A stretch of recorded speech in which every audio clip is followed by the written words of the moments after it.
Hi, everyone, and welcome back to another episode of the Democratic Constitution podcast.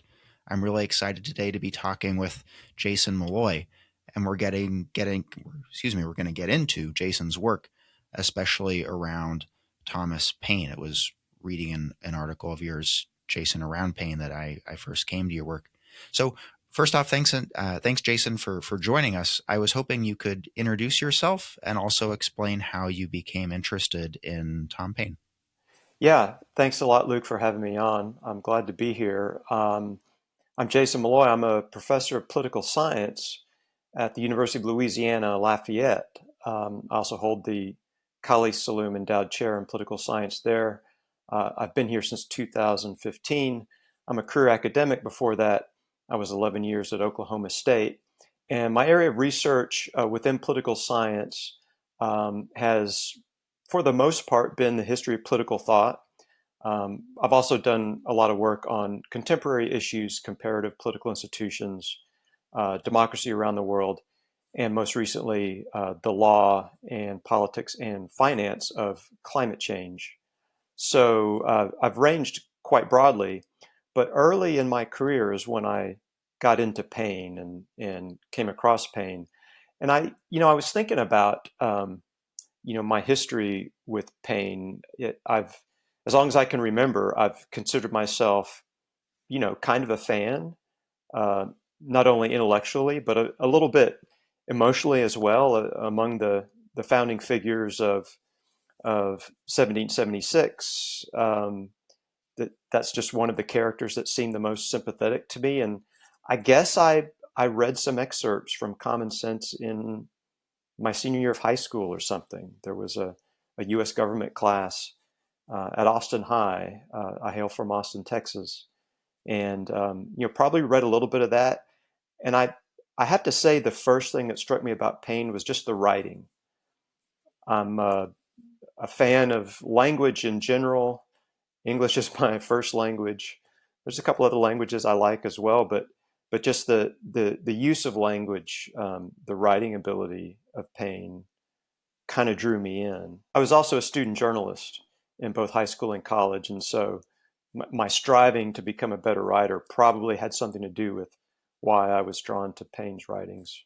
I was introduced to your work, as I mentioned, through your paper, or one of your papers, a paper titled The Paine-Adams Debate and its 17th-Century Antecedents, which you presented at a conference on Paine in 2007, or organized by San Diego State University. I was hoping we could start there. You note in your paper that Paine argued, and here I'm quoting you, nothing else but a single sovereign assembly can be truly representative of the nation, and nothing else can be accountable to the people of the nation. Therefore, nothing else can be either legitimate or safe. And then, as you discuss, many influential people disagreed or had their differences, including John Adams. And of course, today, there are no constitutions in the U.S., state or federal, though you corrected me. We have to remember Nebraska's state legislature is unicameral, reflects Paine's description. So all that to say, what was the Paine-Adams debate? Well, Paine and Adams were ideological rivals, and it seems they weren't personally very fond of one another either. But that paper that you mentioned, uh, written now it seems so long ago, it still is kind of close to my heart because it's a very interesting topic and a very interesting debate between Paine and Adams. If you look at the published writings, uh, both men were fairly prolific in getting their ideas out into print. So there's a big paper trail, and the arguments range widely. The thing that I focused on in that particular research project was the question of legislative structure or cameral structure. How do you organize a representative legislature in a Republican constitution? And as much as Paine and Adams agreed on some core issues that arose in the American Revolution, a hostility to being ruled by the British monarchy, for one thing, uh, they differed very sharply on this issue of legislative structure. as well as other issues. So what I focused on was Paine's unicameralism versus Adams' multicameral approach to setting up the legislature. And you have to remember, after 1776, during and after 1776, the first written constitutions were not for the United States as a whole. They were for each of the individual states that had become independent. Former colonies of Britain become independent. They write their own constitution. So Pennsylvania, Virginia, New York, Massachusetts, etc. The individual states are writing their own constitutions, and they've got executive agencies, they've got legislative organs, they've got things to organize. And so, should the legislature of a U.S. state constitution be unicameral or bicameral, or maybe have even more add-ons? So that's what they were disagreeing about. And most of the American states did come up with a sort of a House and Senate model, or lower chamber and upper chamber model, or as I prefer to say, a primary assembly and a secondary assembly.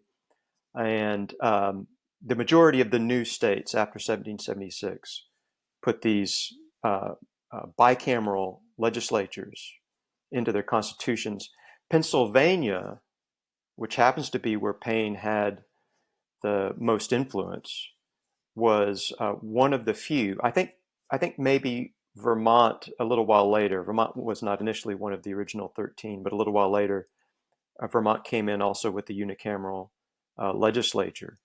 So on the one hand, it seems like kind of a small technical disagreement. You've got a legislature, people vote and elect people to make laws in that legislature. Does it really matter all that much whether there's one chamber or whether there are two? Maybe not. But Paine and Adams really thought this was an important difference.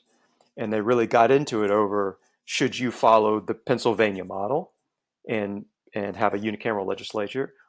That's the Paine option. Or should you follow Massachusetts, the Adams option, plus several other states that followed that bicameral model?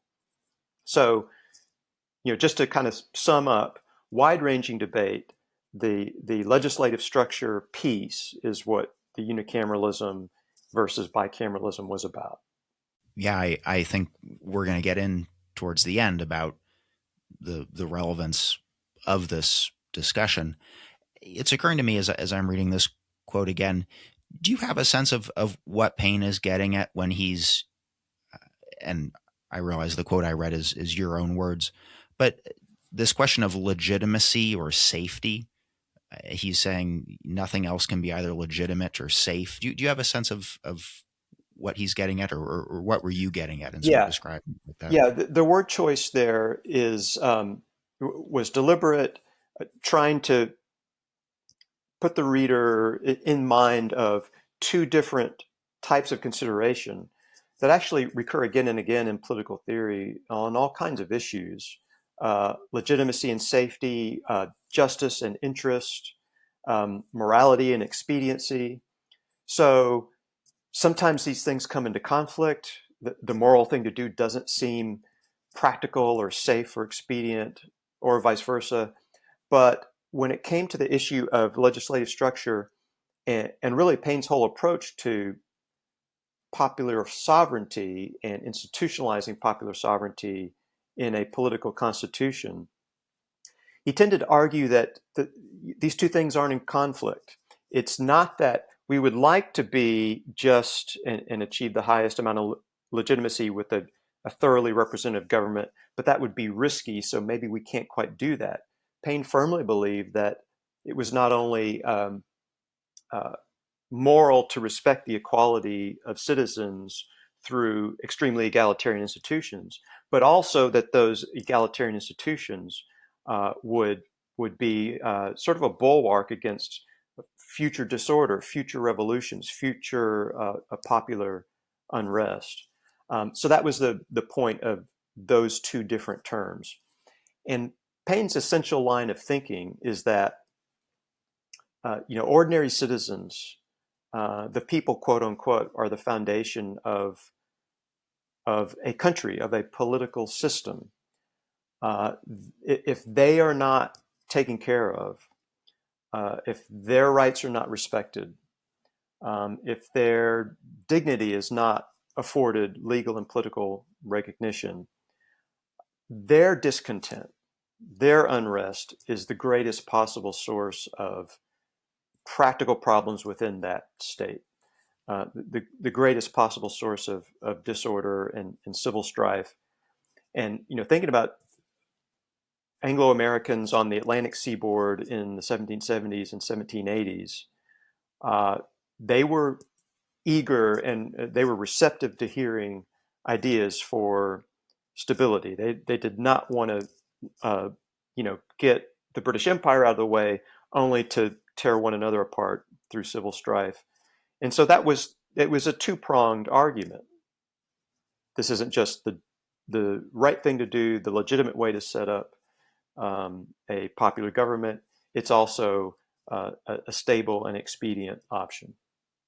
One thing your paper does, a good part of your paper, which I appreciate, is it tries to find, and from what I understand of history and what you lay out, succeeds in finding some antecedents to this debate, saying where are some of these ideas from? One of them I'm familiar with, the English Civil War. The other one, which happens a little earlier, I was not familiar with. So I thought we could dive into those. To introduce the first one, the British historian G.D.H. Cole called Paine's Rights of Man, which was published a little later than Common Sense in the very early 1790s. Cole calls it the first fundamental social program put forward on behalf of the people since the days of Gerard Winstanley and the Diggers. He's referencing a group that appeared in the English Civil War. You bring up the English Civil War, though you discuss the levelers, not the diggers. So all that to say, how does the English Civil War connect to the Paine-Adams debate? Well, if you take Paine as the advocate for the unicameral side of this debate that we're talking about today, Adams as taking the bicameral or multicameral, there could be more than two inputs into the legislative process, right? So unicameralism versus multicameralism. After the regicide of 1649, late in the English Civil War, it comes to an end. The king is put on trial, and Oliver Cromwell and the New Model Army are the main power in England around 1649.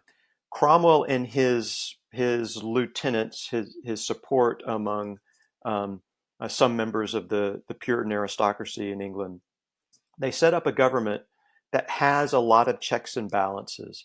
It's an example of the kind of mixed government that Paine really was opposed to.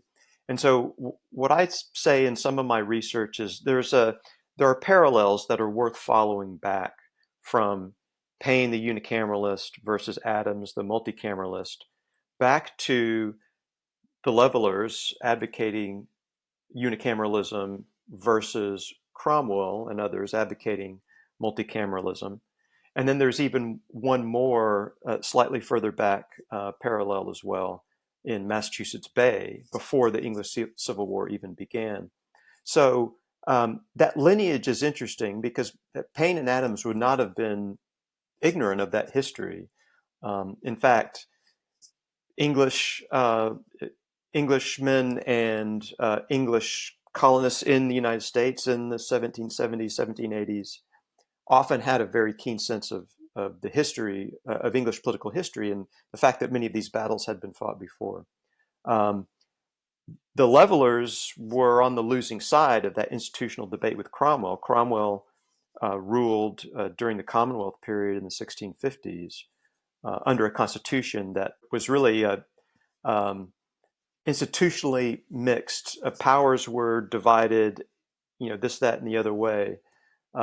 Now, historians point out that Cromwell himself was an overwhelming force, personality, who tried to get the Parliament to do what he wanted, tried to get the Council of State to do what he wanted.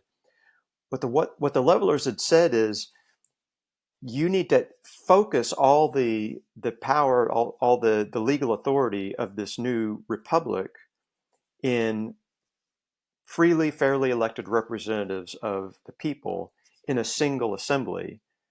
And so they were attempting, by advocating this kind of elected representative body with no division of legislative power, they were trying to make a counterweight to Cromwell's executive power.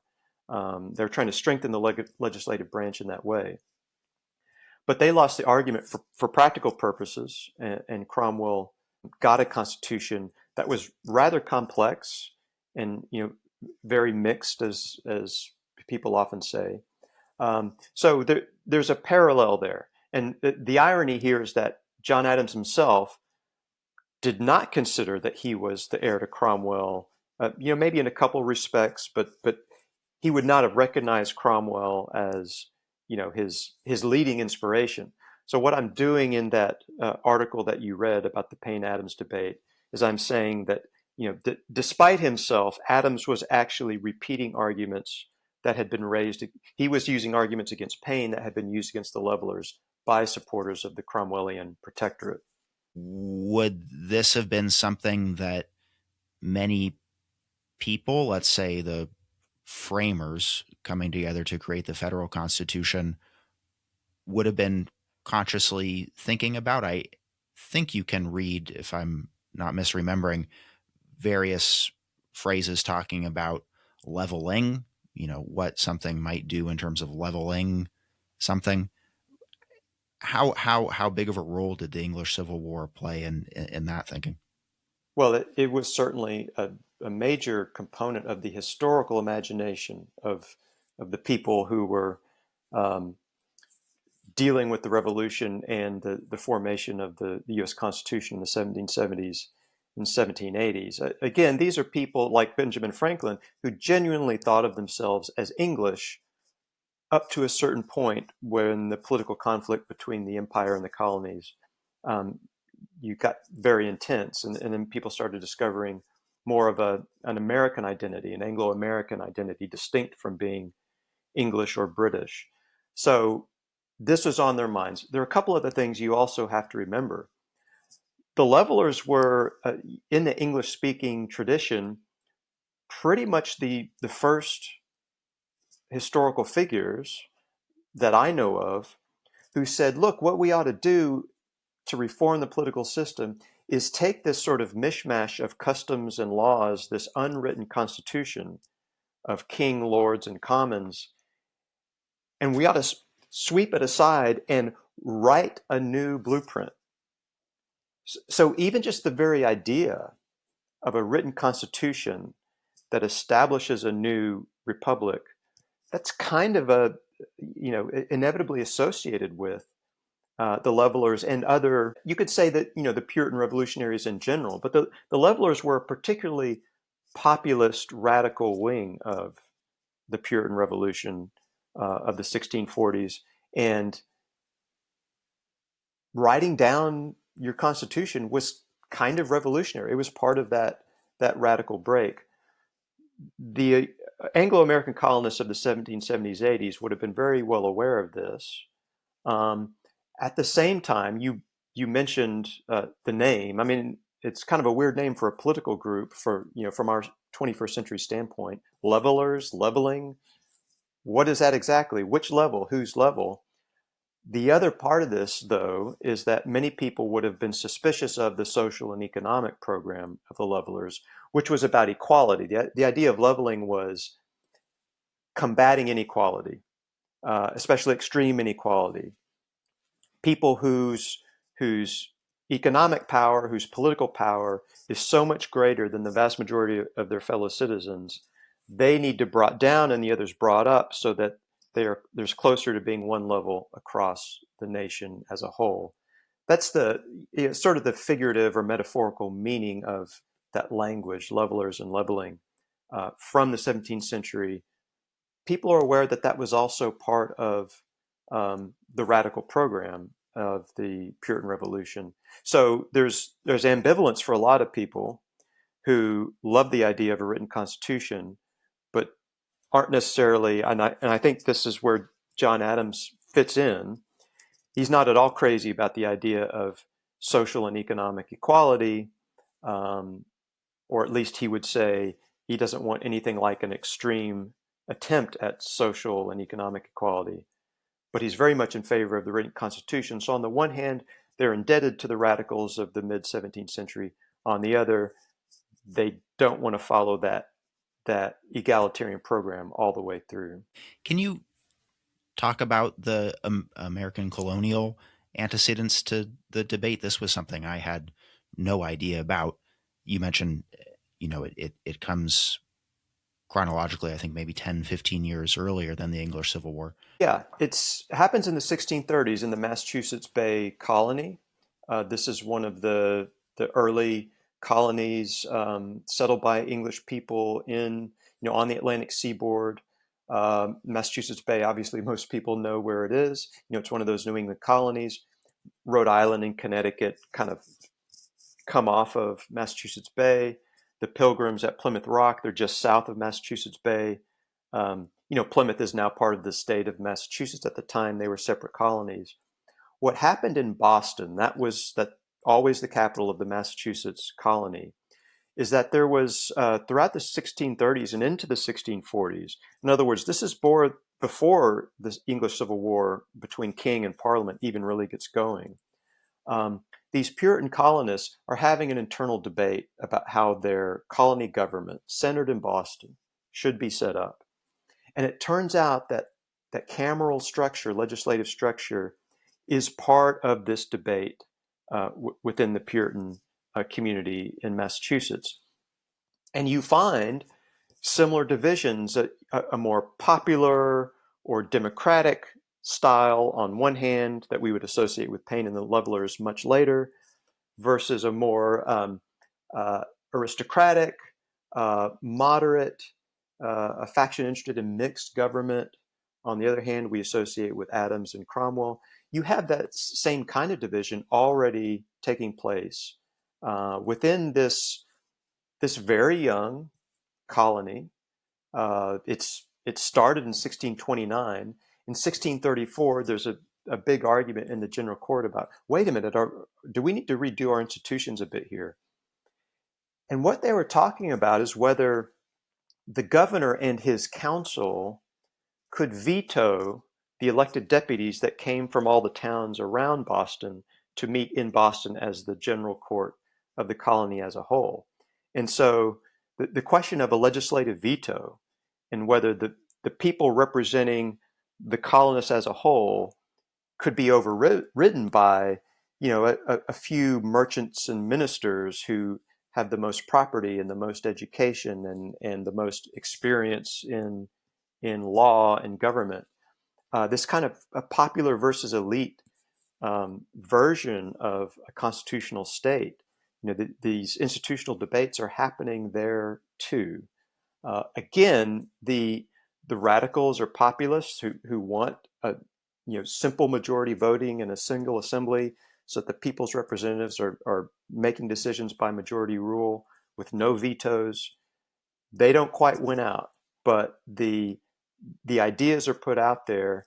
And so ultimately what I'm doing in that paper is I'm sort of going backwards and I'm tracing back. Paine and Adams had this really well documented debate about unicameralism versus bicameralism. But those ideas are traced back into the 17th century. So it's kind of like a new origin story for uh, ideas and styles, tendencies that are still relevant today between whether a democracy should favor the many more or whether it should throw some bones to the few and have more of a mixed kind of democracy or republicanism. That's certainly what attracts me to this discussion, is the relevance that it has for today. And I want to close out touching on that. Before we do, though, in just 25 pages or so, if I'm remembering correctly, your paper, you pack in a lot of ideas. So I want to pepper you with three more Oh, sure, three yeah. more points from the reading, if I can. The other then is the impact of the French Revolution of 1789 on this debate. and U.S. political discourse more generally. Here we have discussions of who are the people, what is the third estate, who should have a veto, how powerful should the king be, so on and so forth. Should there be a king eventually? Can you talk about the French Revolution's impact? Sure, it was a huge influence on American politics, even though it was an ocean away. I mean, first of all, France had been the key ally of the revolutionaries fighting off the British Empire. It was the French monarchy that was it was the American revolutionaries. These people like Paine with strong Republican sentiments. They were playing one monarchy off against the other, but there was an affection on the one hand toward the French, and when the French Revolution happened, a section of the American public thought, "Yeah, this is kind of what we hoped would happen. We knew that the French really loved liberty as much as we did, and they would eventually throw off monarchy as well. And so, we're brothers in liberty." Um, so that there was this pro-French, Francophile side of the country. There's also a more Anglophile side of the country as well. And so the French Revolution was key to this. The populists and unicameralists tend to gravitate toward the Francophile side, and that includes people like Paine. And the Anglophiles tended to be more receptive to mixed government and bicameralism as well. One thing that also came up when I was reading about Adams and your description of him, Adams is a Republican, as I understand it, in that he doesn't want a king. And that's certainly how I think some people at the time, maybe in the present, would describe republicanism. And then at the same time, he fears democracy, I think we can say, and supports a bicameral legislature. This would seem to support Jonathan Israel's claim in The Expanding Blaze that a central conflict in early U.S. politics is between Democratic Republicans, as Israel calls them, and aristocratic Republicans. That's how he frames this divide. In other words, from what I can parse out, all Democrats are Republicans, but not all Republicans are Democrats. And then we also spoke with Gregory Clays on this podcast, who's written about the difference between Machiavellian neo-Roman republicanism and Paine's republicanism. So all that to ask, was the unicameral versus bicameral division a line that split republicanism more generally? I believe it was, and I think the core distinction that you mentioned is important. And I've always understood the name that Jefferson and Madison, that their party took. It was the Democratic Republican Party with a hyphen between the two. And but of course, it could have been just, well, some people prefer the word republic, people prefer the word democracy, so we'll just appeal to all parties. I guess that could have been it. But it's also just the idea that there are lots of different kinds of republics. And the reason Madison and Jefferson had a political party is because they wanted to make the USA one particular type. They wanted a more democratic type of republic. And I think, the sources you mentioned would be correct in saying the alternative is a more aristocratic version of republicanism. This, by the way, also goes back to the 1630s in Boston, the debate in the Massachusetts colony, John Winthrop and his allies saying, yeah, we need to we want to have a mixture of aristocracy and democracy. And his opponents, less well known, not as many of their letters survived, not as richly documented their ideas as John Winthrop. He was governor for many years in the Massachusetts colony and left all kinds of written records. But his opponents seem to be saying not so much of the aristocracy stuff. In other words, the men that have most of the education and the money and the experience, they shouldn't get special privileges. They shouldn't have an overweight position in the state. That still continues. And in terms of John Adams, Jefferson occasionally made jibes about, well, he used to be a Republican, and just think of the turmoil and the really fractious politics of the early USA in the 1790s. These things were said about Adams. He's defected. He's gone back to being a monarchist.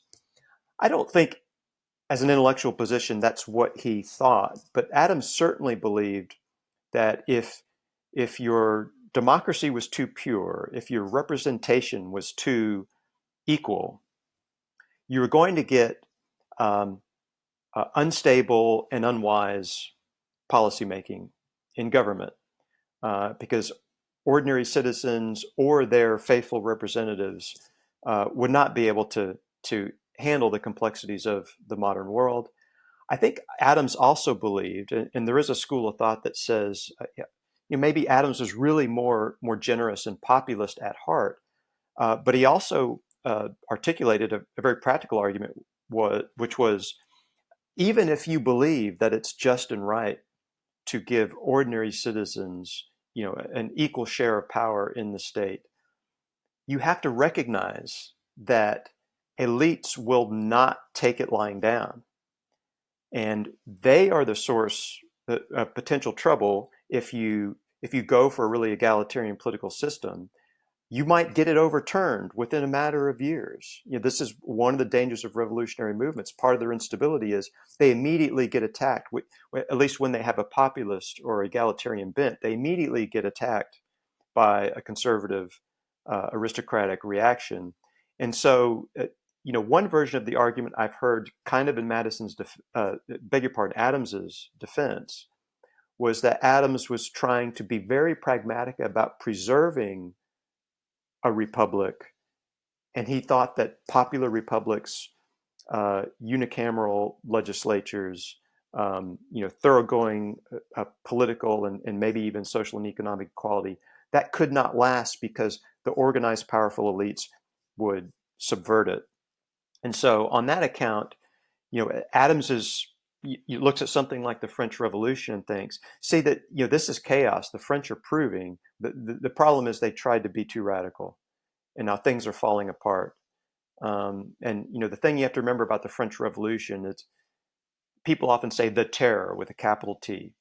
Uh, you know, Civil liberties shredded, uh, people taken to the guillotine, but also consider the economic and financial picture to conservative property owning American citizens. The scene in France after 1789 with fiat money, runaway inflation. The successive revolutionary governments are really struggling to try to pay for the armies that they need to fight off the monarchies of Europe who are attacking them. This scene of economic chaos, very little respect for property rights, very little economic stability. This is what's horrifying to them and leads people like Adams, um, Hamilton, Washington, the Federalists in general to say, yeah, the French are showing everything not to do, including the French National Assembly was held up as, this is what a terrible unicameral assembly will get you. So the French Revolution became sort of a crucible of the debate in the United States where people started measuring themselves. I mean, they had these differences before the French Revolution, but it was an occasion, a focus of accentuating those differences and even exaggerating them. It's occurring to me just as you were talking, you mentioned the Pennsylvania Constitution earlier.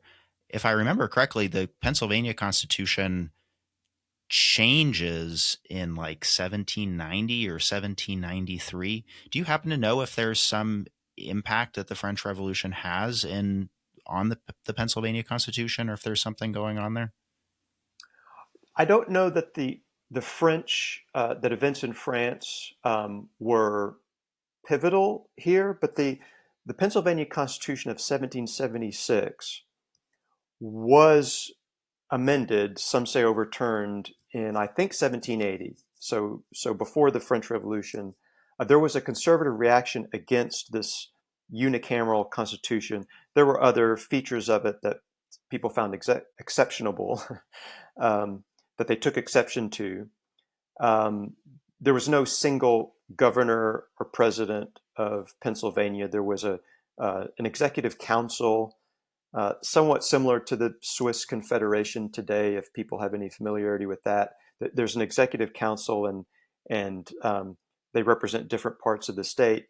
So, plural executive, some folks didn't like that. The unicameral legislature was a big focus of hostility toward the Pennsylvania Constitution. And there's a very good book by a historian called Terry Bouton that goes through this in considerable detail, and I found it very illuminating for people who are really interested in, what happened to that American state constitution that was unicameral. Bouton's book, Bouton, gives a good account of that.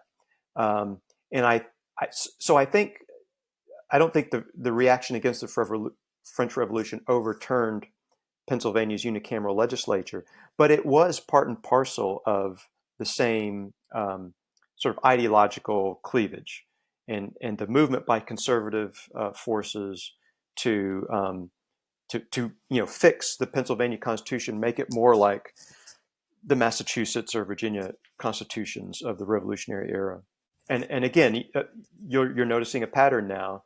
The unicameralists lost that battle in the end. They won the battle in 1776, but that constitution did not last. That brings us towards the close of your article, in which you briefly make note of the fact that Paine, and in your words, offers a partial concession to Adams and multicameralism in part 2 of the Rights of Man.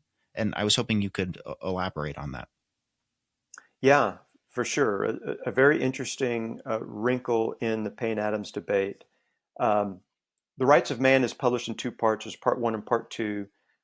Both of these are addressed to, directed at Edmund Burke, not John Adams. But the passages from the Rights of Man about legislative structure, about kind of constitutional design, those are very much built on the long-running disagreement between Paine and Adams, which had appeared, in print in other forms for many years. And so, in the second part of Rights of Man, Paine is, this is sort of late stage Paine in terms of this debate over unicameralism with advocates of bicameral legislatures. He says, if you're so worried about hasty, rash, reckless decisions being made by a single legislative assembly, and that's one of, there are several arguments for and against unicameralism, but that's one of the issues, is how can we slow down the process, make it more deliberate, and put in some kind of check.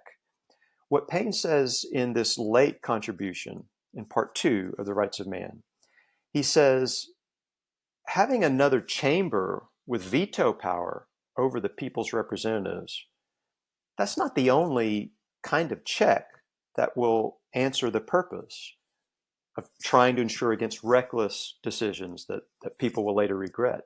Paine said, you could have a single assembly that is sovereign, with voting power equally distributed across the representatives of the people, that rules by simple majority, and you can procedurally break up the legislative process in different ways to slow it down a little and make it a little more deliberate.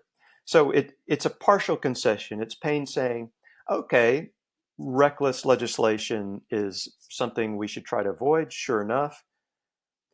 But essentially what Paine is saying is, if you're setting up a smaller second chamber representing the elite elements of society and giving them a veto over the primary assembly, and saying the reason for that is just to avoid reckless legislation and slow things down, you're way overdoing it. You don't need to go that far to slow down the legislature and ensure against reckless legislation.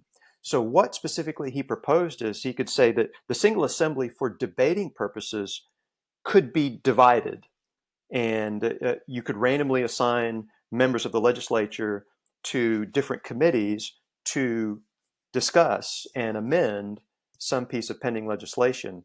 What was essential to Paine, to the idea of unicameralism, is you're still a unicameral legislature if at the end of crafting the bill, you still vote it up or down on a simple majority vote with every vote counted equally. So in other words, setting up that smaller second legislative chamber, maybe with a different, class composition, that's adding weight to some members of your nation over against other members of your nation. That's a voting method. That's the essence of bicameralism. And so the essence of unicameralism is however you debate things, the final decision, up or down vote, is taken all in one chamber. We don't have one chamber voting and the other chamber voting and they have to agree. We just have a single chamber, the legislature as a whole, casting equal votes, and the majority wins. I was thinking of Sweden's political system from what I understand, a unicameral legislative system. A single body has more or less political authority. That single body is elected by universal and equal suffrage through proportional representation. And to change the Constitution or their version of a Constitution, you need I don't know actually if it's a simple majority vote or if it's a 2/3 majority vote in the unicameral body. Then you need another election of that body. You need essentially like a parliamentary election. And then that new parliament needs to Yeah. approve that same thing. So that sounds like a version of this. Yeah, it's that's a fairly common device, somewhat common for unicameral legislatures when it comes to constitutional amendments. It's supposed to be harder to change the Constitution than to change a statute, and so yeah, the idea is okay. One legislature can, in essence, propose an amendment to the Constitution, but they can't accomplish it all in one vote by themselves. What they then have to do is say, okay, we're going to hold another election, and the succeeding legislature, I mean, it could be every single incumbent runs again at the next election. But the idea is the voters get to weigh in directly, and they can have that specific amendment on the agenda. It's pending. If it gets voted a second time, then it's ratified. And so the voters can intercede. If the legislature's constitutional amendment that they passed the first time, if that turns out to go against what the voters want, they can use that intervening election to get it defeated by the next legislature. Um, that's a fairly common method. And incidentally, it's not too far off of something that the Levelers talked about back in the 1640s and 50s when they said that, for important pieces of legislation, there ought to be some resort to the country in between a first consideration and a second consideration. The Levelers weren't always very specific about procedures and processes. The logistics and technology of voting was very different back then compared to in Sweden or other democracies today. But the underlying thought, I agree, is quite similar, and it represents another way, maybe in some remote sense inspired by Paine, another way of trying to put in some procedural wrinkles to ensure due consideration and reference to ordinary voters on major decisions without saying we have to go so far as having multiple legislative chambers that veto one another. Well, speaking of multiple legislative chambers that veto one another, I wanted to close out by bringing this discussion into the present moment. In the question and answer period to the presentation in 2007, Ronald King of San Diego State University, who I believe was instrumental in creating that conference, noted that the debate over unicameralism and bicameralism remains. I should say, I read your article in a book, a collection of the presentations, and then the Q&A from that conference. So that's how I'm aware of this. King also mentions Robert Dahl's How Democratic is the American Constitution, a book from 2000, and points out that at the time in 2007, something like 52% of the Senate can be made up of states representing as little as 18% of the population.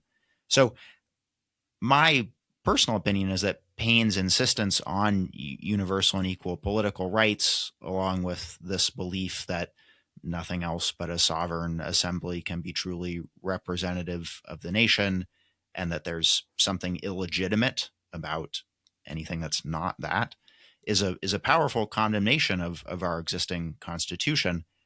And here we are, fast forward almost 20 years from the date of your presentation, and I personally think the need for a democratic political structure is as glaring as ever. So I was curious if you could comment on the contemporary importance of reading Paine, understanding this debate, and then feel free, of course, to include any personal comments on the nature of the U.S. political structure, whether we need a new constitution. Wanted to open this up. Yeah, I appreciate the question, and I guess to cut to the chase, and then I'll flesh this out a little bit. It's pretty undeniable to me that the U.S. Constitution is strongly inegalitarian in some respects, and on purpose. It's supposed to be that way. And what I'm eventually going to circle back to is the question of where does federalism fit into this? Because Paine's entire discourse around equality and unicameralism is premised on the idea of one nation. That was very much what the French Revolution was premised on as well. We are the French are one nation, and egalitarian political institutions should therefore be used to represent the nation in its lawmaking, in its legal and political systems. But with the USA, there's always been a question mark over that. And I know, and I've heard, and I got this in high school, I got this in college. You know, the Civil War, the U.S. Civil War changed everything, and we went from being the United States are a nation to the United States is a nation. And so that one nation idea is supposed to have, in this country, it's supposed to have been solidified in 1865. In some respects, it obviously is. In terms of constitutional doctrine, there's no right of secession. No state in the American Union can unilaterally say we're out, or get together with a confederacy of a few other states and say, hey, we're gone, we're seceding. And so in many ways, we think of the USA as one nation. But actually, just look at the US Senate. The US Senate is not a body that reflects a one nation mentality. It's a body that gives the same amount of representation to 500,000 residents of Wyoming as it gives to 30 million residents of my home state, or 50 plus million in California. So it's clearly an inegalitarian body. It was designed that way. It's supposed to be that way. It's baked into the US Constitution that you cannot equalize representation of states in the Senate without the permission of all of the states. Meaning, you need to get Wyoming to say, oh yeah, you know what? We no longer want to have two senators. We'll take just one senator and we'll let California have 10, 20 senators. That's fine. We agree to that. It's hard to believe that Wyoming or any other small state is going to agree to that. So the inequality is baked in, and it's deliberate. It's supposed to be that way. It was designed that way. And it was designed that way back at a time when most people thought of the USA as a kind of federation or confederation. They did not think of it as one nation. Possibly even Paine himself. I mean, I think Paine did have some strong nationalist moments, But the unicameral legislature of Pennsylvania, that was a state constitution, and the unicameral idea has always caught on much more strongly and quickly in smaller political units. You mentioned earlier the United States has exactly one unicameral legislature. That's the legislature of the state of Nebraska. It's a state. It's a there's no pretense that Nebraska was formed by an agreement between West Nebraska and East Nebraska and North Nebraska and South Nebraska. It's one unit, and so it has one chamber in its legislature. It does. I guess the point I'm trying to make is, rather than advocating wholeheartedly one side or the other on my own behalf, I want to say, if you want to be coherent and consistent, either you believe in the one nation idea, whatever nation you may be talking about, Sweden, Denmark, Brazil, Germany, USA, whatever your nation is, either you believe in the one nation idea, in which case Paine's unicameral logic, is really strong and coherent and has a consistent line of argumentation behind it. Or you believe in, maybe for practical reasons, the need for large conglomerations called federations or confederations to sort of operate as one unit some of the time, but to make compromises that lead to the people within that unit not being valued equally in political terms. And so, Germany and Brazil are also federal states. They're federal democracies like the USA. Germany and Brazil also have some powers that are reserved to state or provincial governments that the national government can't really interfere with. Here's one interesting tidbit, though.